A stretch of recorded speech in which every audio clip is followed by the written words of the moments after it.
Hamas को funding कौन कर रहा है, इस हवाले से इसराइली तप बैठे हैं। सोशल मीडिया पर मुसलसल एहतजाज किया जा रहा है और वॉल स्ट्रीट जर्नल की एक रिपोर्ट का हवाला भी पेश किया जा रहा है कि रूस मुसलसल हमास की फंडिंग कर रहा है और ये फंडिंग की तादाद कितनी बड़ी है, यानी इसकी मालियत कितनी है, लगभग $100 मिलियन। लेकिन सवाल ये पैदा होता है कि रूस ने ये इतनी बड़ी रकम हमास के हवाले कैसे की होगी। इस हवाले से सोशल मीडिया पर वॉल स्ट्रीट जर्नल की एक रिपोर्ट गर्दिश कर रही है। इस रिपोर्ट को आइगर शोशको नामी एक यूक्रेनी ने ट्वीट किया है और खुद ये मुसलमानों के खिलाफ जो नफरत रखता है ये भी दुनिया से ढकी छुपी नहीं है।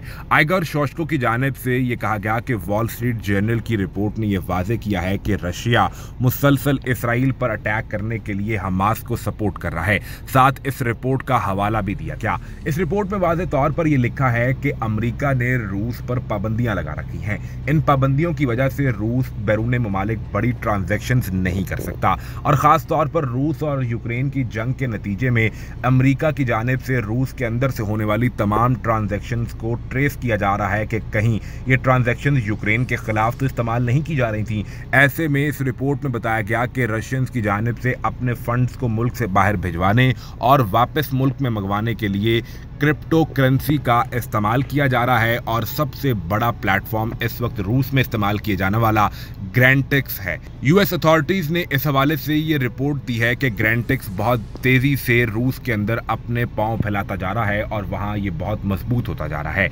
इसकी एक हालिया मिसाल ये है कि 7 अक्टूबर को फलस्तीन और हमास की जंग जब इसराइल से शुरू हुई तो इसके नतीजे में दावा यह किया गया है कि वॉल स्ट्रीट जर्नल ये कहता है कि फलस्तीनियों के एक ग्रुप यानी हमास को रूस की जानिब से $93 मिलियन 93 मिलियन की इमदाद भिजवाई गई है। ये ग्रैंटेक्स प्लेटफॉर्म के जरिए भिजवाई गई और दरअसल ये क्रिप्टो करेंसी के जरिए भिजवाई गई जिसको हमास इस वक्त इस्तेमाल कर रहा है। हमास की जानिब से एक वीडियो भी जारी की गई थी जिसमें हमास के मिसाइल्स और रॉकेट्स देखे जा सकते थे।